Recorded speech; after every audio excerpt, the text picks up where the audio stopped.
Bueno, buenas tardes. Espero que se encuentren bien, que hayan podido avanzar en los contenidos del bloque 2.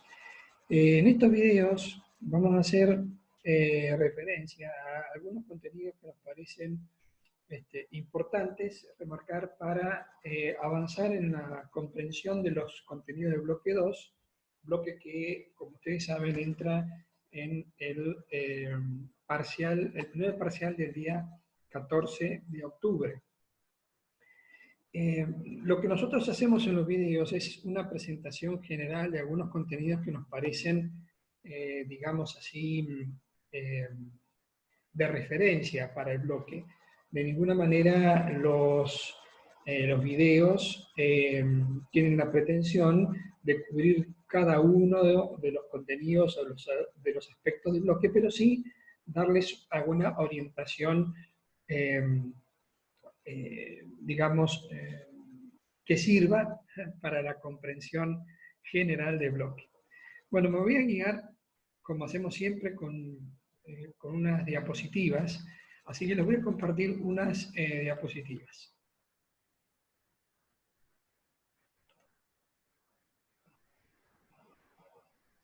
Bien, lo que nosotros entonces tenemos en el segundo bloque es hacer referencia a las teorías e interpretaciones que sobre el Estado y la sociedad civil existen.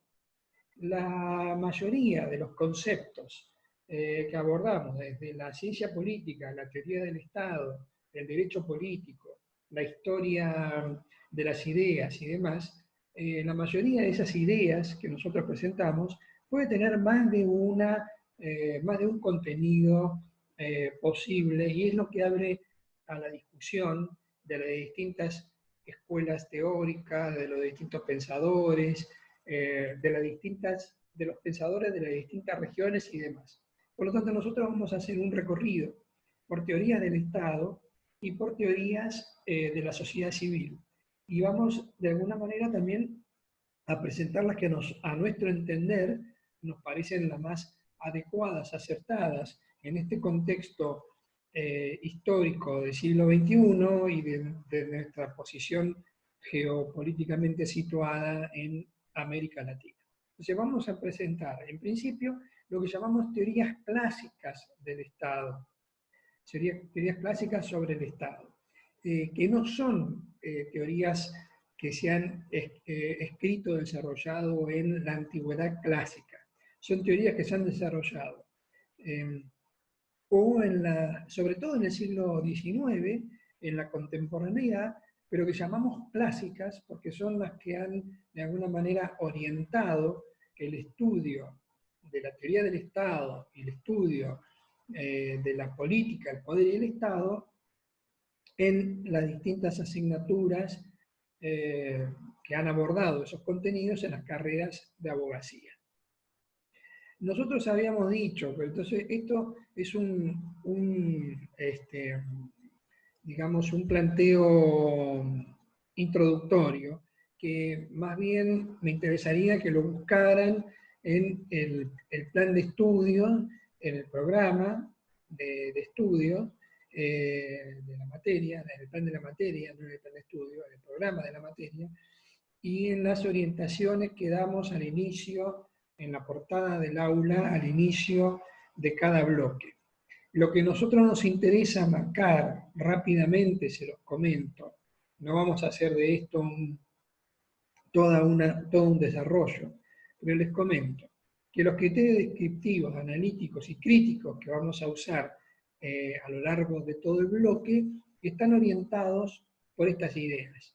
La primera, que la emergencia del Estado se produce en la modernidad, es decir, antes del siglo XIV, XV, cualquier tipo de organización político-jurídica que se han dado en las sociedades humanas, en la antigüedad clásica, en el antiguo Egipto, en antigua Mesopotamia, en Grecia y Roma, la organización política de las comunidades de los pueblos originarios americanos y demás, A esas formaciones políticas le vamos a llamar formaciones políticas preestatales. El Estado para nosotros surge como organización política, como formación política, surge en la modernidad, surge en el siglo XV. Algunos autores marcan entre 1450 o 1430 y 1648, entre el siglo XV, mediados del siglo XV y mediados del siglo XVII, se produce la organización, estructuración y consolidación de las instituciones de lo que nosotros denominamos Estado. O sea, el Estado es moderno. La segunda cuestión que queremos hacer referencia es que el Estado remite al Estado ampliado. Si cuando nosotros hablamos del Estado liberal, cuando hablemos del Estado liberal, cuando hablemos del Estado intervencionista, cuando hablemos del Estado abierto y permeable a las decisiones de organismos multinacionales en la época de la globalización, cuando hablemos del Estado plurinacional, lo que estamos haciendo referencia es a la relación que tiene el aparato administrativo del Estado, el aparato coercitivo del Estado, con la sociedad civil y con el mercado. Nunca hablaremos solamente, nunca haremos referencia solamente a ideas que tengan que ver y que se resuelvan solo mirando el Estado desde el aparato estatal. Por eso mismo nos interesa la perspectiva de los actores, y quizá no tanto en este bloque 2, pero sí lo van a ver seguro en el bloque 4 y en el bloque 5, y alguna parte del bloque 3 va a aparecer claramente la perspectiva de los actores. Y por otro lado, recalcar esta idea de que aunque nosotros hablemos del poder, y hablemos del poder político, y hablemos del poder político desde el Estado, o en el ámbito, o el poder político que ejercen movimientos, ONGs, partidos políticos, sindicatos, en el ámbito del Estado como un escenario, aunque hablemos de eso, no tenemos que perder nunca de vista que las ideas políticas, las ideas económicas, las ideas sociales, culturales, están relacionadas. Y que además no solo están relacionadas esas ideas, sino que están relacionadas también esas ideas con representaciones que tenemos todos de qué es la persona o el individuo, de qué es el Estado y de qué es la sociedad. Todo eso se pone en juego cuando nosotros hacemos referencia al estudio del poder político y del poder político en el ámbito estatal.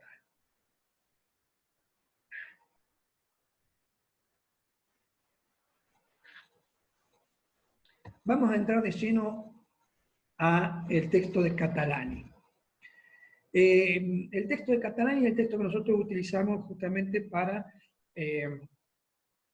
entrar en tema de qué es eso que llamamos Estado, cómo se organizó y cómo se configuró, repito, en la edad moderna, y nos da pie el texto de Catalani para ver con algún detalle cuáles son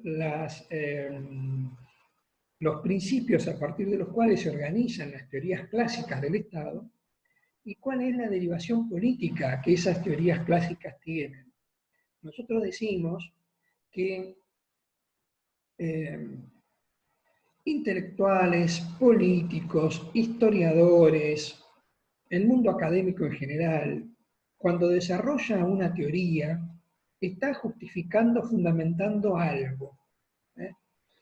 Ese algo o eso que se quiere fundamentar o que se quiere legitimar, ¿se dice explícitamente o aparece implícitamente en el contexto en el que la teoría se está desarrollando? Entonces nosotros le vamos a decir, le vamos a plantear cuáles son, a nuestro juicio, los aspectos políticos que están omitidos en las teorías, pero que terminan justificándolo. Y le vamos a plantear también cuáles son los criterios con los cuales nosotros nos parece más adecuado pensar la construcción política del Estado. Entonces, Franco Catalani inicia su texto desde un abordaje metodológico, diciendo que en general las teorías que se han elaborado acerca del Estado han tratado de responder un determinado tipo de preguntas. Por ejemplo, ¿qué es el Estado? O sea, ¿qué es lo propio del Estado? Cuando decimos eso, ¿qué es lo propio del Estado distinto, por ejemplo, de un partido político? Distinto, por ejemplo, de la sociedad civil, distinto, por ejemplo, de la organización familiar. ¿Qué es lo que hace que el Estado sea Estado y no otra cosa? También hay preguntas que remiten a valores, y si remiten a valores, ¿cuáles son los valores? ¿El Estado debería ser defensor de valores o no debería? ¿El Estado es una idea espiritual? ¿Se puede explicar el Estado como un hecho natural, social o histórico? Es decir, cuando nos acercamos a un fenómeno político tan importante como el fenómeno estatal, se han elaborado teorías que tratan de explicarlo desde un abordaje metodológico que en algún punto estarían tratando de dar respuesta a este tipo de preguntas que están presentes aquí. En la perspectiva tradicional, o lo que nosotros llamamos la perspectiva clásica, el Estado se ha respondido, nosotros vamos a hacer referencia a tres posiciones distintas. Podríamos decir también la contractualista, no está acá presente, no vamos a hacer un análisis de la teoría contractualista, por lo menos no en este contexto. Las propuestas las teorías que presenta Catalani y que analiza son las teorías mecanicistas, la teoría organicista o la teoría socio-institucional. Y están presentes estas teorías en un contexto en el cual se ha venido desarrollando en el siglo XIX, las tres teorías son del siglo XIX, bueno, en realidad la socio-institucional ocurre entre fines del siglo XIX y principios del siglo XX. Son teorías que pretenden darle, diríamos así, un conocimiento científico al Estado, se quiere acercar de una manera más científica al fenómeno del Estado, y que entonces tratan de tener en cuenta algunos criterios a partir de los cuales se ha desarrollado ya, no solo se ha desarrollado y consolidado, no solo la ciencia físico-matemática, las llamadas ciencias naturales, sino también en el siglo XIX se ha avanzado mucho en el contexto global de lo que llamamos, en el contexto planetario, de lo que llamamos las ciencias sociales. Y las ciencias sociales se han construido a cierta imagen y semejanza de las ciencias físico-naturales en el siglo XIX.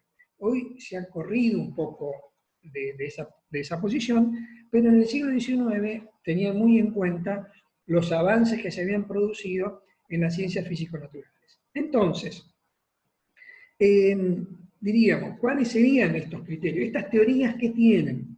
Bueno, estas teorías tienen, como pretensión de cientificidad, muestran una distinción entre sujeto y objeto.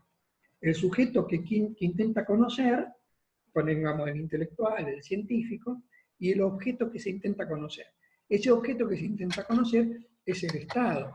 Lo que en este punto no se tiene en cuenta, por lo menos no se tenía en cuenta en el siglo XIX, es que quien quiere conocer al Estado como intelectual o como investigador, no deja de ser parte del Estado.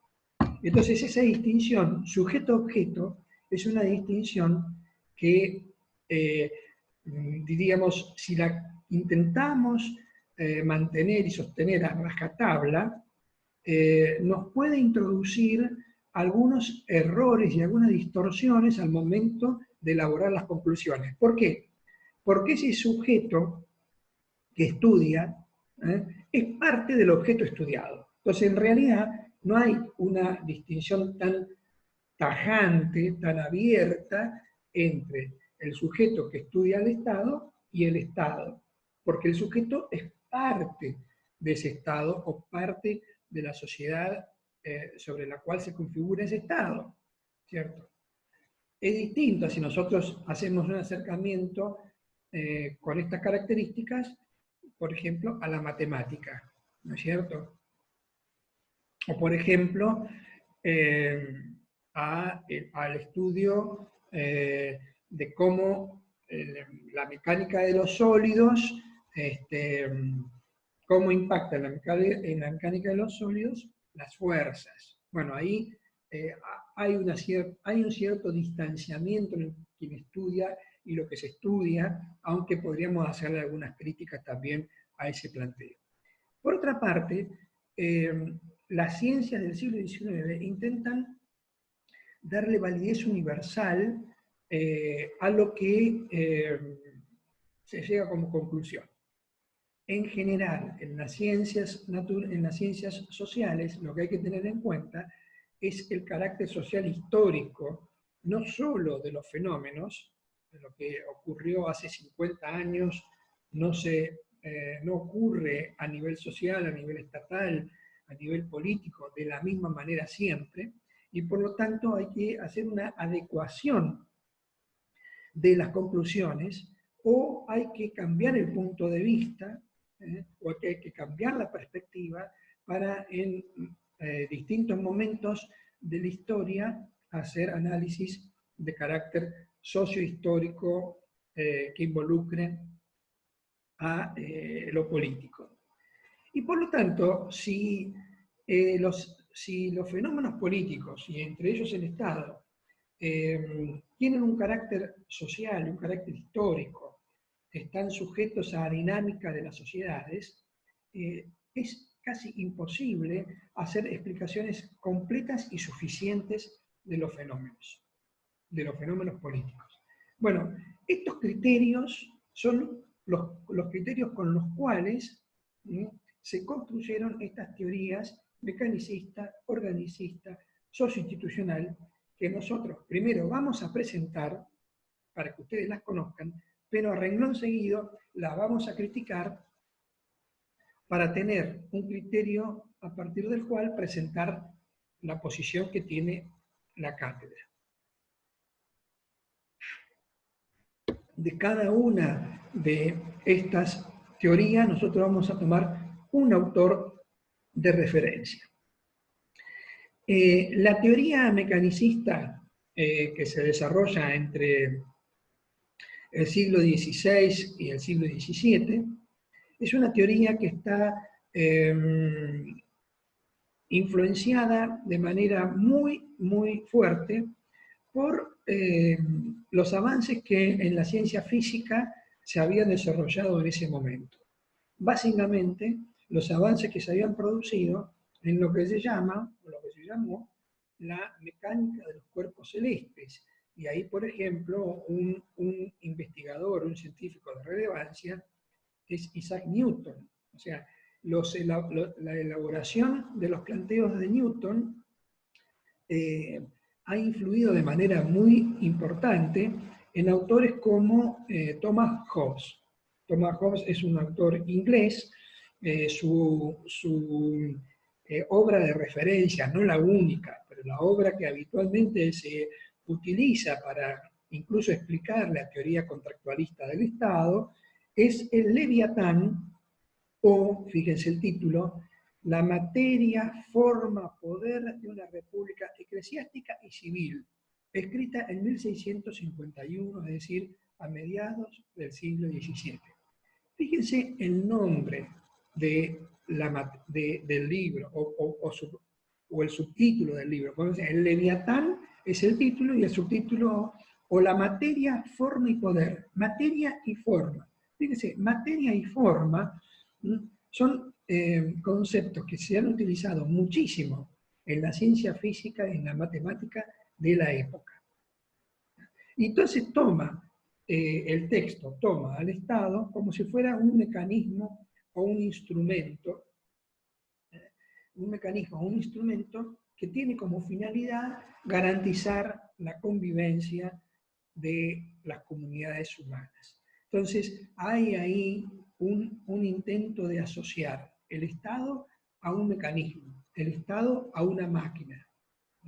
Entonces, por lo tanto, si el Estado es una máquina, podríamos decir, es de alguna manera idóneo tratar de estudiarlo, tratar de estudiarla a esa máquina con los instrumentos, los dispositivos, los elementos que nos provee una ciencia como la física, que además ha probado que explica muy bien y puede predecir fenómenos de índole físico, ¿no es cierto? Bien.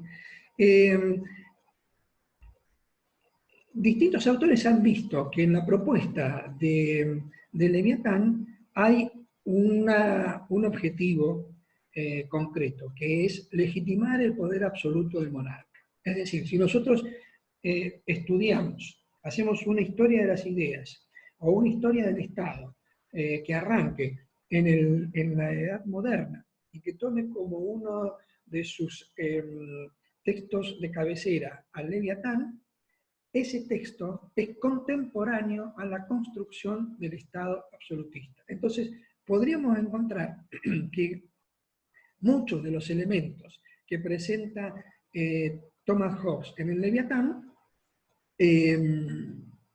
permiten legitimar el poder absoluto del monarca.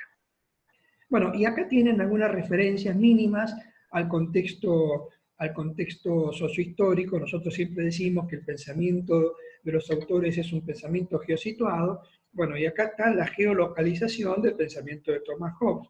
No solo es un pensador inglés del siglo XVII, sino en el contexto en el que se está consolidando la religión calvinista, se está afianzando el Estado absoluto, la ciencia moderna y el mercantilismo económico. ¿Estamos? Mayores referencias encontrarán en el texto cuando lo lean, pero esta es un poco la orientación general. Fíjense, nosotros habíamos hablado en su momento que la realidad política tenía una fase simbólica. Bueno, el Leviatán es un símbolo. El Leviatán en sí mismo es un símbolo. Ustedes tienen en la diapositiva sobre la izquierda, ahí estoy mostrando con el cursor, ¿no? La imagen supuesta que tenía el Leviatán. ¿Qué es el Leviatán? El Leviatán es un monstruo bíblico.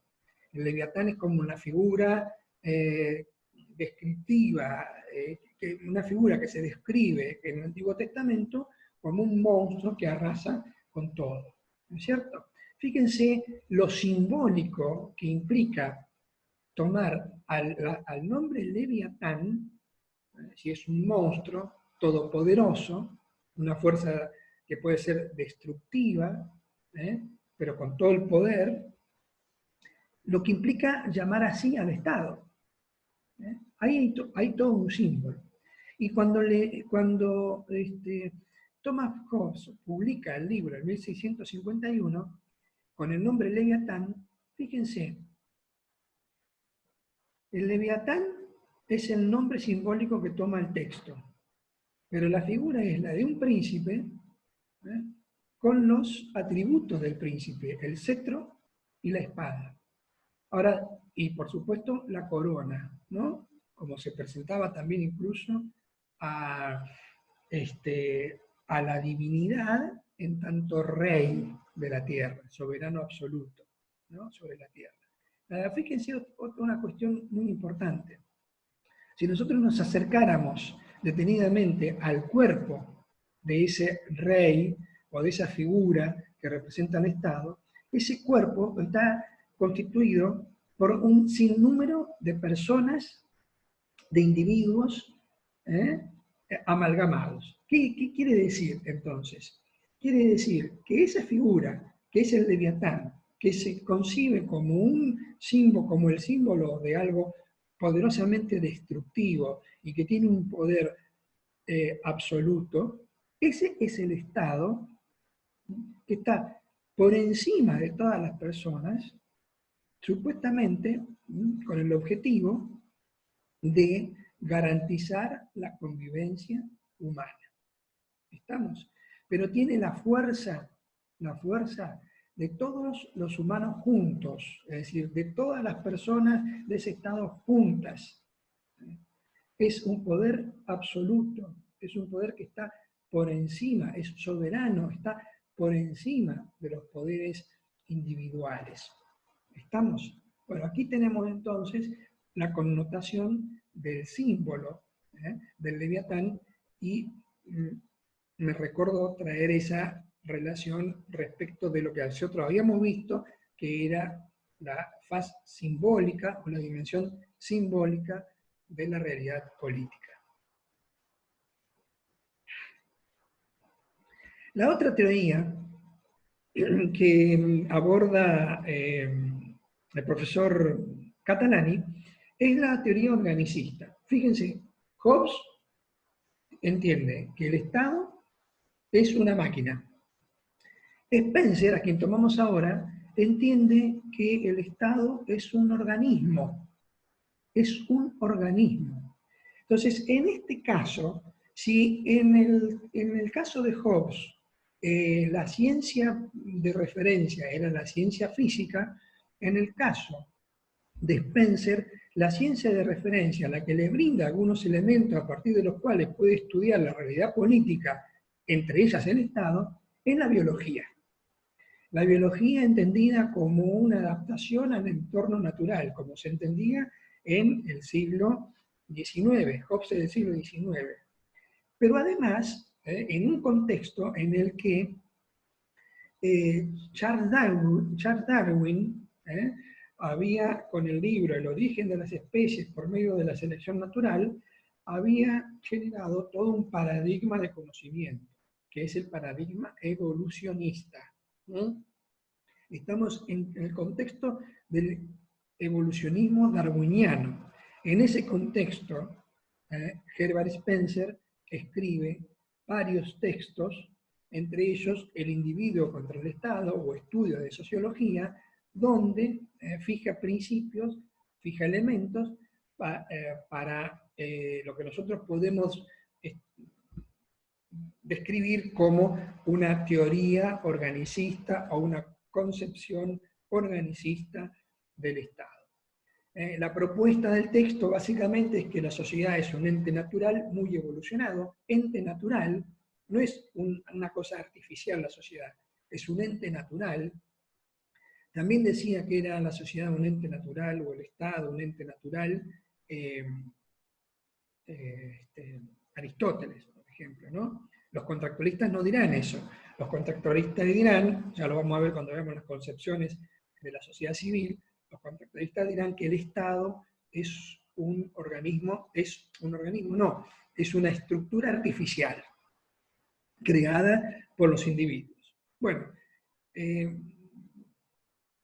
Spencer dice que la sociedad es un ente natural, es algo natural, muy evolucionado, y que si es un ente natural, existe un orden natural, que hace, digamos, que esa entidad social, digo, esa entidad estatal, se pueda desarrollar, y, digamos, lo que se desarrolla naturalmente, por supuesto, es bueno, porque es natural, pero también es conocible, porque si el Estado se desarrolla naturalmente, existen y existe un orden natural, entonces existirán leyes naturales que nos permitirán conocer el desarrollo, el funcionamiento, la dinámica de adaptación de esa sociedad, etcétera, etcétera. Y nos podrá también, en la medida que existan leyes, nos permitirá no solo conocerlo al Estado, sino que nos permitirá también predecir hacia el futuro algunas situaciones que se desarrollen en los estados, como por ejemplo cambios, movimientos, etc. ¿No es cierto? También acá hay que tener en cuenta que un autor como Spencer escribe en un contexto geosituado determinado. Y ese contexto que he situado está caracterizado por la expansión imperial europea, por el capitalismo industrial, por la configuración de Gran Bretaña como centro del sistema mundo, Gran Bretaña centro, ¿se acuerdan? Cuando nosotros hacemos un estudio desde la perspectiva del sistema mundo, establecemos relaciones entre regiones, relaciones interregionales, centros, periferias y semiperiferias. Bueno, Spencer escribe escribe y justifica su posición respecto del Estado cuando Gran Bretaña se está configurando en el centro del sistema mundo y cuando las grandes potencias europeas están construyendo y consolidando regímenes imperiales, organizaciones imperiales, ¿verdad? Y también es el surgimiento de las ciencias sociales. Bueno, yo les decía hace un rato que Spencer estaba escribiendo en el momento que se estaba consolidando el mapa imperial del planeta completo. Bueno, acá tienen una imagen de cómo se había dividido el mundo, las potencias europeas, a mediados y fines del siglo XIX. Si ustedes se detienen en esta diapositiva y miran las referencias, van a ver que las grandes potencias europeas, España, Portugal, Francia, Inglaterra, Italia, Alemania, Rusia, tienen dividido el mundo. Tienen dividido el mundo. Y en 1884 se reúnen en un congreso, que es el Congreso de Viena, un congreso de relaciones internacionales, donde fijan posición respecto a qué hacer con este reparto del mundo, que se han, cómo organizarse más coordinadamente el reparto del mundo que ha venido sucediendo desde mediados del siglo XIX. Tengan en cuenta una cosa, nosotros no vamos a entrar en ese tema, pero el imperialismo, ¿no?, ha sido para muchos historiadores una de las causas de la Primera Guerra Mundial. Por lo tanto, no es una cuestión menor ver cuáles son los planteos de teoría del Estado, los planteos políticos, incluso vamos a ver más adelante sobre teoría de la democracia y demás, en un contexto en el que las grandes potencias, a partir de acuerdos internacionales, se están repartiendo el mundo bajo el formato del imperialismo. Bueno, aquí tienen una distribución un poco más focalizada, una distribución de cómo es el reparto en África y de cómo es el reparto imperial en Asia. Por supuesto que detrás de estos repartos no solo hay cuestiones políticas, sino que también hay cuestiones de desarrollo de índole económico, ¿no es cierto? Que es interesante y que en algún momento quizá lo mencionemos cuando avancemos con otros contenidos. El tercer planteo que hace Catalani es presentar, mejor dicho, la tercera de las teorías que presenta Catalani es la teoría institucional o lo de los elementos del Estado. Aquí ya no hay tanto una simetría o una relación directa respecto de alguna ciencia en particular. Podríamos decir que Jorge Lineck, que es un autor alemán, que está a caballo, diríamos, su vida entre el siglo XIX y el siglo XX, está mirando más, si pensamos en ciencias, en el desarrollo científico, está pensando más en el desarrollo de las ciencias jurídicas. Y aparecería una teoría del Estado como si fuera una teoría general del Estado, es decir, desarrollar lineamientos sobre el Estado que sean válidos para todo tiempo y para todo lugar. Es decir, como una teoría universal acerca del Estado. En el contexto en el que Jelinek está escribiendo es el contexto en el que se está fundamentando la unificación y la supervivencia del Estado alemán.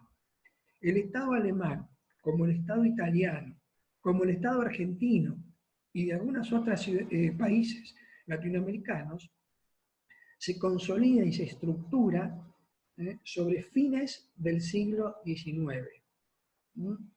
Podemos decir, Argentina tiene su constitución en 1853, pero todos los historiadores, o muchos de los historiadores, la mayoría, establece que la consolidación del Estado argentino ocurre entre 1880 y 1890. Bueno, la unificación y consolidación del Estado alemán ocurre en 1890, y la del Estado italiano para esa fecha también. O sea que cuando Jelinek está escribiendo en el proceso en el que se está configurando y unificando el Estado alemán. Por lo tanto, le interesa muy sobremanera tratar de justificar y de garantizar que la soberanía reside en el Estado, en la institución estatal, en el Estado como persona jurídica, no en el Estado asociado a un monarca, ¿no es cierto? El Estado asociado a una persona jurídica, el fin del Estado es mantener la unidad político y jurídica del Estado mismo, y en general esas organizaciones, esa perspectiva está asociada a regímenes políticos de corte o de monarquías constitucionales o de repúblicas parlamentarias, en realidad. Eso lo vamos a ver más adelante. Cuando Jelinek está escribiendo, en realidad, en Europa sobre todo, o existen repúblicas parlamentarias o existen monarquías parlamentarias, ¿no es cierto? El paradigma nociológico o el paradigma cognitivo es el del positivismo jurídico.